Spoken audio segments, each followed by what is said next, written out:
નમસ્કાર મિત્રો, આજે આપણે ગુજરાતી જીકે નોલેજના કેટલાક પ્રશ્નો વિશે જોઈશું. પ્રશ્ન 1, તાપી નદીનું ઉદ્ગમ સ્થાન જણાવો. તો તેનો જવાબ થશે મધ્યપ્રદેશના બેતુલ જિલ્લાની મહાદેવની ટેકરીઓમાં આવેલા બેતુલ સરોવરમાંથી તાપી નદી નીકળે છે. મિત્રો યાદ રાખજો, મોસ્ટ આઈએમપી છે. ત્યારબાદનો પ્રશ્ન છે કે તાપી નદીની ગુજરાતમાં કુલ લંબાઈ કેટલી છે? તો તેનો જવાબ થશે 224 કિલોમીટર તાપી નદીની ગુજરાતમાં કુલ લંબાઈ છે. મિત્રો યાદ રાખજો. ત્યારબાદનો પ્રશ્ન છે કે તાપી નદીની ગુજરાતમાં કયા સ્થળેથી પ્રવેશે છે? તો તેનો જવાબ થશે હરણફાળ નામનું જે સ્થળ છે ત્યાંથી તાપી નદી ગુજરાતમાં પ્રવેશે છે. મિત્રો યાદ રાખજો, મોસ્ટ આઈએમપી છે. ત્યારબાદનો પ્રશ્ન છે કે તાપી નદી પર કઈ યોજનાઓ આકાર પામેલ છે? તો તેનો જવાબ થશે કાકરાપાર અને ઉકાઈ. આ બે યોજનાઓ તાપી નદી પર આકાર પામેલ છે. મિત્રો યાદ રાખજો. ત્યારબાદનો પ્રશ્ન છે કે વરેલી એ કઈ નદીની સહાયક નદી છે? તો તેનો જવાબ થશે તાપી નદીની. યાદ રાખજો મિત્રો, વરેલી એ તાપી નદીની સહાયક નદી છે. મિત્રો યાદ રાખજો. ત્યારબાદનો પ્રશ્ન છે કે પૂર્ણા નદી ક્યાંથી નીકળે છે? તો તેનો જવાબ થશે પીપલનેના ડુંગરમાંથી પૂર્ણા નદી નીકળે છે. મિત્રો યાદ રાખજો, મોસ્ટ આઈએમપી છે. ત્યારબાદનો પ્રશ્ન છે કે અંબિકા નદીનું ઉદ્ગમ સ્થાન જણાવો. તો તેનો જવાબ થશે વાસંદાની ટેકરીઓમાંથી અંબિકા નદી નીકળે છે. મિત્રો યાદ રાખજો. ત્યારબાદનો પ્રશ્ન છે કે ધરમપુરના ડુંગરમાંથી કઈ નદી નીકળે છે? તો તેનો જવાબ થશે ઔરંગા નદી. ઔરંગા નદી છે તે ધરમપુરના ડુંગરમાંથી નીકળે છે. મિત્રો યાદ રાખજો. ત્યારબાદનો પ્રશ્ન છે કે કઈ નદી દમણ અને પાડીને અલગ પાડે છે? તો તેનો જવાબ થશે કોલક નદી. આ નદી છે તે દમણ અને પારડીને અલગ પાડે છે. મિત્રો યાદ રાખજો, મોસ્ટ આઈએમપી છે. ત્યારબાદનો પ્રશ્ન છે કે મધર ઇન્ડિયા ડેમ કઈ નદી પર આવેલું છે? તો તેનો જવાબ થશે અંબિકા નદી. જે અંબિકા નદી છે આ નદી ઉપર મધર ઇન્ડિયા ડેમ આવેલું છે. મિત્રો યાદ રાખજો, મોસ્ટ આઈએમપી પ્રશ્ન છે આ. મિત્રો ત્યારબાદનો પ્રશ્ન છે કે રાજપીપળાના ડુંગરમાંથી કઈ નદી નીકળે છે? તો તેનો જવાબ થશે કીમ નદી. આ કીમ નદી છે તે રાજપીપળાના ડુંગરમાંથી નીકળે છે. મિત્રો યાદ રાખજો. ત્યારબાદનો પ્રશ્ન છે કે ગુજરાતની સૌથી દક્ષિણે કઈ નદી આવેલી છે? તો તેનો જવાબ થશે દમણગંગા નદી. યાદ રાખજો મિત્રો. ત્યારબાદનો પ્રશ્ન છે કે સાબરમતી નદી કયા સ્થળેથી નીકળે છે? તો તેનો જવાબ થશે ઉદયપુરના ઢેબર પાસેના ઢેબર સરોવર છે. આ સરોવરમાંથી સાબરમતી નદી નીકળે છે. મિત્રો યાદ રાખજો. ત્યારબાદનો પ્રશ્ન છે કે સાબરમતી નદી ગુજરાતના કયા સ્થળે સમુદ્ર સંગમ પામે છે? તો તેનો જવાબ થશે ખંભાતના અખાતમાં જે કોપાલાની ખાડી છે ત્યાં આગળ આ સાબરમતી જે નદી છે ત્યાં આગળ સમુદ્ર સંગમ પામે છે. મિત્રો ખંભાતના અખાતમાં. ત્યારબાદનો પ્રશ્ન છે કે સાબરમતી નદીનો ગુજરાતમાં પ્રવેશ કયા જિલ્લામાં થાય છે? કયા જિલ્લામાંથી થાય છે એમ? તો તેનો જવાબ થશે સાબરકાંઠા જિલ્લામાંથી. આ સાબરમતી જે નદી છે તેનો આ જિલ્લામાંથી પ્રવેશ થાય છે. મિત્રો યાદ રાખજો.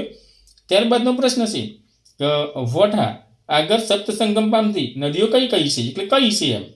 તો તેનો જવાબ થશે સાબરમતી, મેસવો, માજમ, હાથમતી, વાત્રક, સેઢી અને ખારી. આ જે 7 નદીઓ છે તે વોઢા આગળ સપ્તસંગમ પામે છે. મિત્રો ત્યારબાદનો પ્રશ્ન છે કે મેસ્કો અને વાત્રક નદી કયા સ્થળે સંગમ પામે છે? તો તેનો જવાબ થશે સમાદ્રા જે મહેમદાબાદની અંદર આવેલ છે ત્યાં આગળ આ મેસ્કો અને વાત્રક નદી સંગમ પામે છે. મિત્રો યાદ રાખજો, સમાદ્રા. ત્યારબાદનો પ્રશ્ન છે કે સેઢી નદીનું ઉદ્ગમ સ્થાન જણાવો. તો તેનો જવાબ થશે પંચમહાલ જિલ્લાના જે ધામોદ અને વરદરીના ડુંગરમાંથી આ નદી નીકળે છે. મિત્રો જે સેઢી નદી છે સેઢી તે ધમોદ અને વરદરીના ડુંગરમાંથી જે પંચમહાલ જિલ્લામાં આવ્યું ત્યાંથી આ નદી નીકળે છે. મિત્રો યાદ રાખજો. ત્યારબાદનો પ્રશ્ન છે કે મહી નદીનું ઉદ્ગમ સ્થાન જણાવો. તો તેનો જવાબ થશે મધ્યપ્રદેશના અંજેરા પાસેથી નીકળે છે. મિત્રો યાદ રાખજો, જે અંજેરા છે મધ્યપ્રદેશમાં ત્યાંથી મહી નદી નીકળે છે. મિત્રો યાદ રાખજો. ત્યારબાદનો પ્રશ્ન છે કે મહી નદીની ગુજરાતમાં કુલ લંબાઈ કેટલી છે? તો તેનો જવાબ થશે 180 કિલોમીટર. કેટલી? 180 કિલોમીટર મહી નદીની ગુજરાતમાં કુલ લંબાઈ છે. મિત્રો યાદ રાખજો, મોસ્ટ આઈએમપી છે. ત્યારબાદનો પ્રશ્ન છે કર્કવૃતને 2 વાર પસાર કરતી ભારતની એકમાત્ર નદી એટલે કઈ? તો તેનો જવાબ થશે મહીસાગર એટલે કે મહી નદી. આ જે નદી છે તે કર્કવૃતને 2 વાર પસાર કરે છે. મિત્રો ભારતમાંથી યાદ રાખજો. કર્કવૃતને બે વાર પસાર કરતી ભારતની નદી કઈ છે? તો તે છે મહીસાગર નદી છે અથવા તો મહી નદી છે. યાદ રાખજો. ત્યારબાદનો પ્રશ્ન છે કે મહી નદીની અન્ય સહાયક નદીઓ કઈ છે? તો તેનો જવાબ થશે પાનમ, મેસરી, ગળતી, હડપ અને અનાસ. આ નદી જે છે એ મહી નદીની સહાયક નદીઓ છે મિત્રો. યાદ રાખજો. ત્યારબાદનો પ્રશ્ન છે કે ગળતી નદી કયા સ્થળે મહી નદીને મળે છે? તો તેનો જવાબ થશે ગળતેશ્વર. આ ગળથી મહી નદીને ગળતી નદી મળે છે મિત્રો. યાદ રાખજો. ત્યારબાદનો પ્રશ્ન છે કે કઈ નદીઓ અંતસ્થ નદીઓ કહેવામાં આવે છે? તો તેનો જવાબ થશે બનાસ, સરસ્વતી અને રૂપેન. આ ત્રણ નદીઓ છે તે અંતસ્થ નદીઓ કહેવામાં આવે છે મિત્રો. યાદ રાખજો. મોસ્ટ આઈએમપી છે પ્રશ્ન. ત્યારબાદનો પ્રશ્ન છે કે અંતસ્થ નદી એટલે શું? તો તેનો જવાબ થશે જે નદી સમુદ્ર સંગમ પામતી નથી તેને અંતસ્થ નદી કહેવામાં આવે છે મિત્રો. યાદ રાખજો. ત્યારબાદનો પ્રશ્ન છે કે બનાસ નદી ક્યાંથી ઉદ્ભવે છે? તો તેનો જવાબ થશે રાજસ્થાનના સિહોરી જિલ્લાના શિરણાવના ડુંગરમાંથી બનાસ નદી ઉદ્ભવે છે મિત્રો. યાદ રાખજો. ત્યારબાદનો પ્રશ્ન છે કે સરસ્વતી નદી કયા સ્થળેથી ઉદ્ભવે છે? ગુજરાતની અંદર. તો તેનો જવાબ થશે દોતાર તાલુકાના ચોરીના ડુંગરમાંથી સરસ્વતી ઉદ્ભવે છે મિત્રો, ગુજરાતમાં. યાદ રાખજો. ત્યારબાદનો પ્રશ્ન છે કે કડાના અને વાનકબોડી યોજના કઈ નદી પડશે? તો તેનો જવાબ થશે મહી નદી પડશે મિત્રો. યાદ રાખજો. કડાના અને વાનકબોડી જે યોજના છે તે મહી નદી પર છે મિત્રો. યાદ રાખજો. ત્યારબાદનો પ્રશ્ન છે કે રાસ્કાવિયર કેનાલ પરિયોજના કઈ નદી પડશે? તો તેનો જવાબ થશે મહી નદી પડશે મિત્રો. યાદ રાખજો. રાસ્કાવિયર કેનાલ પરિયોજના તે મહી નદી પડશે મિત્રો. યાદ રાખજો. મોસ્ટ આઈએમપી છે. ત્યારબાદનો પ્રશ્ન છે કે ભાદર નદી કયા સ્થળેથી ઉદ્ગમ પામે છે? તો તેનો જવાબ થશે જનસદની પૂર્વમાં માદવાના ડુંગરમાંથી આ ભાદર નદી નીકળે છે મિત્રો. યાદ રાખજો. ત્યારબાદનો પ્રશ્ન છે કે સૌરાષ્ટ્રની સૌથી મોટી અને લોબી નદી કઈ છે? તો તેનો જવાબ થશે ભાદર નદી છે મિત્રો. યાદ રાખજો. સૌરાષ્ટ્રની સૌથી મોટી અને લોબી નદી છે તે ભાદર. યાદ રાખજો. મોસ્ટ આઈએમપી છે. ત્યારબાદનો પ્રશ્ન છે કે ગુજરાતમાંથી ઉદ્ભવતી અને ગુજરાતમાં જ વહેતી સૌથી લોબી નદી કઈ છે? તો તેનો જવાબ થશે ભાદર નદી છે મિત્રો. તે ગુજરાતમાં જ ઉદ્ભવતી અને ગુજરાતમાં જ વહે છે મિત્રો. તેવી સૌથી લોબી નદી હોય તો તે છે ભાદર નદી છે મિત્રો. યાદ રાખજો. ત્યારબાદનો પ્રશ્ન છે કે રાજકોટ જિલ્લાના ગોંડલ તાલુકાના ગોમટા ગામ પાસે કઈ નદી પર બંધ બાંધવામાં આવ્યો છે? તો તેનો જવાબ થશે ભાદર નદી અને ભાદર ડેમ. ત્યારબાદનો પ્રશ્ન છે કે શેત્રુંજી નદી કયા સ્થળેથી ઉદ્ગમ પામે છે? તો તેનો જવાબ થશે ગીરની ઢૂંઢીની ટેકરીઓમાંથી શેત્રુંજી નદી જે છે તે ત્યાંથી ઉદ્ગમ પામે છે મિત્રો. યાદ રાખજો. મોસ્ટ આઈએમપી છે. ત્યારબાદનો પ્રશ્ન છે કે રાષ્ટ્રી બંધ અને ખોડિયાર બંધ કઈ નદી પર આવેલા છે? તો તેનો જવાબ થશે શેત્રુંજી નદી પર.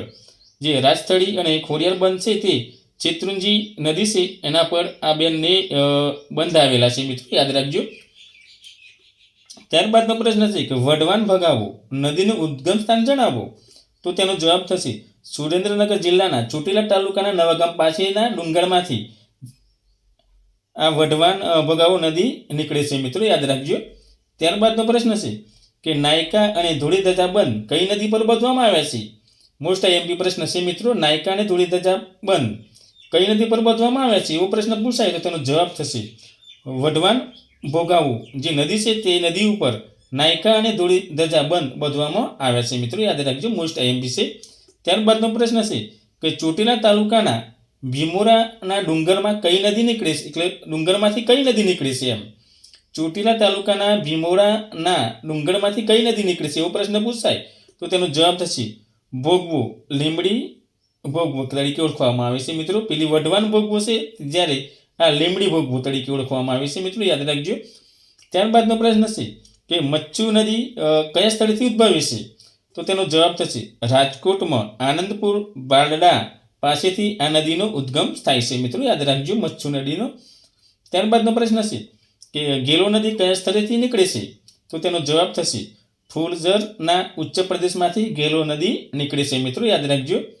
ત્યારબાદનો પ્રશ્ન છે કે ગુજરાતમાં નાની મોટી કુલ કેટલી નદીઓ આવેલી છે? તો તેનો જવાબ થશે 185 નદીઓ આવેલી છે. કુલ નાની મોટી બધી ભેગી થઈને કુલ 185 જેટલી નદીઓ આવેલી છે ગુજરાતમાં. યાદ રાખજો. ત્યારબાદનો પ્રશ્ન છે કે ટુંગાના પર્વતમાંથી કઈ નદી નીકળે છે? તો તેનો જવાબ થશે રૂપેન નદી. આ રૂપેન નદી છે તે ટુંગાના પર્વતમાંથી નીકળે છે મિત્રો, યાદ રાખજો, મોસ્ટ આઈએમપી છે. ત્યારબાદનો પ્રશ્ન છે કે કઈ નદી સૂર્યપુત્રી તરીકે ઓળખવામાં આવે છે? મોસ્ટ આઈએમપી પ્રશ્ન છે, પરીક્ષાની અંદર પૂછાઈ શકે તેવો પ્રશ્ન છે મિત્રો, કે કઈ નદીને સૂર્યપુત્રી તરીકે ઓળખવામાં આવે છે? તો તેનો જવાબ થશે તાપી નદીને. આ તાપી નદી છે તે સૂર્યપુત્રી નદી તરીકે ઓળખાય છે મિત્રો, યાદ રાખજો. ત્યારબાદ મોસ્ટ આઈએમપી પ્રશ્ન છે. અને ત્યારબાદનો પ્રશ્ન છે કે સિપરી અને બાલારામ નદીઓ કઈ નદીની સહાયક નદીઓ છે? તો તેનો જવાબ થશે બનાસ નદીની સહાયક નદીઓ છે. સિપરી અને બાલારામ નદીઓ આ છે તે બનાસ નદીની સહાયક નદીઓ છે મિત્રો, યાદ રાખજો. ત્યારબાદનો પ્રશ્ન છે કે ઉત્તર ગુજરાતની સૌથી લાંબી નદી કઈ છે? તો તેનો જવાબ થશે બનાસ નદી. તે ઉત્તર ગુજરાતની સૌથી લાંબી નદી છે મિત્રો, યાદ રાખજો. ત્યારબાદનો પ્રશ્ન છે કે હાથમતી નદી પ્રોતિજની ઉત્તરે કઈ નદીને મળે છે? તો તેનો જવાબ થશે સાબરમતી નદીને મળે છે મિત્રો, યાદ રાખજો. ત્યારબાદનો પ્રશ્ન છે કે મેસવો નદી ક્યાંથી નીકળે છે? તો તેનો જવાબ થશે રાજસ્થાનના ડુંગરપુર જિલ્લામાંથી મેસવો નદી નીકળે છે મિત્રો, યાદ રાખજો. ત્યારબાદનો પ્રશ્ન છે કે મોખડી ઘાટ કઈ નદીના કિનારે આવેલો છે? મોસ્ટ આઈએમપી છે મિત્રો, કે મોખડી ઘાટ કઈ નદીના કિનારે આવેલો છે? તો તેનો જવાબ થશે નર્મદા નદીના કિનારે આ મોખડી ઘાટ આવેલો છે મિત્રો, યાદ રાખજો. ત્યારબાદનો પ્રશ્ન છે કે મીતી, નૈયારા, ખારી, ભૂખી, કંકાવતી અને રૂકમાવતી નદીઓ કયા જિલ્લામાંથી વહે છે? તો તેનો જવાબ થશે કચ્છ જિલ્લામાંથી. કયા જિલ્લામાંથી? તો કચ્છ જિલ્લામાંથી વહે છે મિત્રો. ત્યારબાદનો પ્રશ્ન છે કે ઉત્કેશ્વર મહાદેવનું મંદિર કઈ નદીના કિનારે આવેલું છે? તો તેનો જવાબ થશે વાત્રક નદીના કિનારે ઉત્કેશ્વર મહાદેવ મંદિરનું આવેલું છે મિત્રો, જે વાત્રક નદીના કિનારે આવેલું છે. ત્યારબાદનો પ્રશ્ન છે કે કપિલધારા અને દૂધધારા ધોધ કઈ નદી પર આવેલું છે? મોસ્ટ આઈએમપી પ્રશ્ન છે કે કપિલધારા અને દૂધધારા ધોધ કઈ નદી પર આવેલો છે? એવો પ્રશ્ન પૂછાય તો તેનો જવાબ થશે મિત્રો નર્મદા નદી પર આવેલો છે મિત્રો. નર્મદા નદી પર કપિલધારા અને દૂધધારા ધોધ આવેલ છે મિત્રો, યાદ રાખજો, મોસ્ટ આઈએમપી છે. ત્યારબાદનો પ્રશ્ન છે કે કઈ નદીનું પ્રાચીન નામ પરણાસા હતું? તો તેનો જવાબ થશે બનાસ નદીનું જે પ્રાચીન એટલે જૂનું નામ હતું પરણાસા, યાદ રાખજો મિત્રો, મોસ્ટ આઈએમપી પ્રશ્ન છે. ત્યારબાદનો પ્રશ્ન છે કે વાત્રક નદીને પુરાણમાં કયા નામથી ઉલ્લેખ થયેલો છે? તો તેનો જવાબ થશે વાત્રની અથવા તો વાત્રકની. આ નદી એનો જે પુરાણમાં ઉલ્લેખ થયેલો છે મિત્રો વાત્રની. ત્યારબાદનો પ્રશ્ન છે કે અમદાવાદમાં સાબરમતી નદીને કઈ નદી મળે છે? તો તેનો જવાબ થશે ચંદ્રભાગા. આ ચંદ્રભાગા નદી તે અમદાવાદમાં સાબરમતી નદીને મળે છે મિત્રો, યાદ રાખજો. ત્યારબાદનો પ્રશ્ન છે કે દોતીવાડા બંધ કઈ નદી પર આવેલો છે? તો તેનો જવાબ થશે બનાસ નદી પર આવેલો છે મિત્રો, મોસ્ટ આઈએમપી છે કે દોતીવાડા બંધ કઈ નદી પર આવેલો છે? તો તે બનાસ નદી પર આવેલો છે મિત્રો, યાદ રાખજો. ત્યારબાદનો પ્રશ્ન છે કે સાબરકાંઠા અને મહેસાણાને કઈ નદી અલગ પાડે છે? તો તેનો જવાબ થશે સાબરમતી નદી. જે સાબરકાંઠા અને મહેસાણા આ બે જિલ્લાઓને સાબરમતી નદી અલગ પાડે છે મિત્રો, યાદ રાખજો. ત્યારબાદનો પ્રશ્ન છે કે કાળુભાર નદી કયા જિલ્લામાંથી વહે છે? તો તેનો જવાબ થશે ભાવનગર જિલ્લામાંથી કાળુભાર નદી વહે છે મિત્રો, યાદ રાખજો. ત્યારબાદનો પ્રશ્ન છે કે ઢાઢર નદી કયા જિલ્લામાંથી વહે છે? તો તેનો જવાબ થશે વડોદરા અને ભરૂચમાંથી ઢાઢર નદી વહે છે મિત્રો, યાદ રાખજો. ત્યારબાદનો પ્રશ્ન છે કે કોપાલાની ખાડી કઈ નદીના મુખ ત્રિકોણમાં આવેલ છે? યાદ રાખજો, કોપાલાની ખાડી એ કઈ નદીના મુખ ત્રિકોણમાં આવેલી છે? તો તેનો જવાબ થશે સાબરમતી નદી, યાદ રાખજો, મોસ્ટ આઈએમપી છે. ત્યારબાદનો પ્રશ્ન છે કે ગુજરાતના કયા જિલ્લામાં સૌથી વધુ નદીઓ આવેલી છે? તો તેનો જવાબ થશે કચ્છની અંદર આવેલી છે મિત્રો સૌથી વધુ નદીઓ, જે ગુજરાતના કચ્છ જિલ્લાની અંદર સૌથી વધુ નદીઓ આવેલી છે. ત્યારબાદનો પ્રશ્ન છે કે શેત્રુંજી નદીની ઉપનદી કઈ છે? તો તેનો જવાબ થશે ઘાઘડીઓ. કઈ નદી છે? ઘાઘડીઓ છે તે શેત્રુંજી નદીની ઉપનદી છે મિત્રો, યાદ રાખજો. ત્યારબાદનો પ્રશ્ન છે કે કઈ નદી પિતૃતર્પણ માટે જાણીતી છે? યાદ રાખજો મિત્રો, કઈ નદી પિતૃતર્પણ માટે જાણીતી છે? તો તેનો જવાબ થશે નર્મદા, ચાંદોડ, બરોબર, યાદ રાખજો. નર્મદા નદી છે તે ચાંદોડ જોડે પિતૃતર્પણ માટે જાણીતી નદી છે મિત્રો, યાદ રાખજો. ત્યારબાદનો પ્રશ્ન છે કે કઈ નદી માતૃતર્પણ માટે જાણીતી છે? તો તેનો જવાબ થશે સરસ્વતી નદી, તે માતૃતર્પણ માટે જાણીતી છે મિત્રો, યાદ રાખજો, મોસ્ટ આઈએમપી પ્રશ્ન છે મિત્રો. ત્યારબાદનો પ્રશ્ન છે કે કચ્છના નાના રણ અને ખંભાતના અખાતને જોડતી નીચી ભૂમિના પ્રદેશોમાં કયું સરોવર આવેલું છે? યાદ રાખજો મિત્રો કે કચ્છના નાના રણ અને ખંભાતના અખાતને જોડતી નીચી ભૂમિના પ્રદેશમાં કયું સરોવર આવેલું છે? આવો પ્રશ્ન પૂછાય તો તેનો જવાબ થશે નળ સરોવર આવેલું છે. મિત્રો યાદ રાખજો, મોસ્ટ આઈએમપી છે. ત્યારબાદનો પ્રશ્ન છે કે નળ સરોવરનો સૌથી મોટો ટાપુ કયો છે? યાદ રાખજો મિત્રો, આ પ્રશ્ન પરીક્ષાની અંદર પૂછાઈ શકે તેવો છે કે નળ સરોવરનો સૌથી મોટો ટાપુ કયો છે? તો તેનો જવાબ થશે પાણવડ ટાપુ છે. આ નળ સરોવરનો સૌથી મોટો ટાપુ જે છે તે પાણવડ છે. મિત્રો યાદ રાખજો. ત્યારબાદનો પ્રશ્ન છે કે રાજકોટમાંથી પસાર થતી આજી નદીનું ઉદ્ગમ સ્થાન જણાવો. તો તેનો જવાબ થશે સરદાર પાસેના ડુંગરમાંથી આજી નદી નીકળે છે. મિત્રો થેન્ક્સ મિત્રો, અને વિડીયો ગમ્યો હોય તો લાઈક કરજો અને ચેનલને સબસ્ક્રાઈબ કરજો. જય હિન્દ, જય ભારત.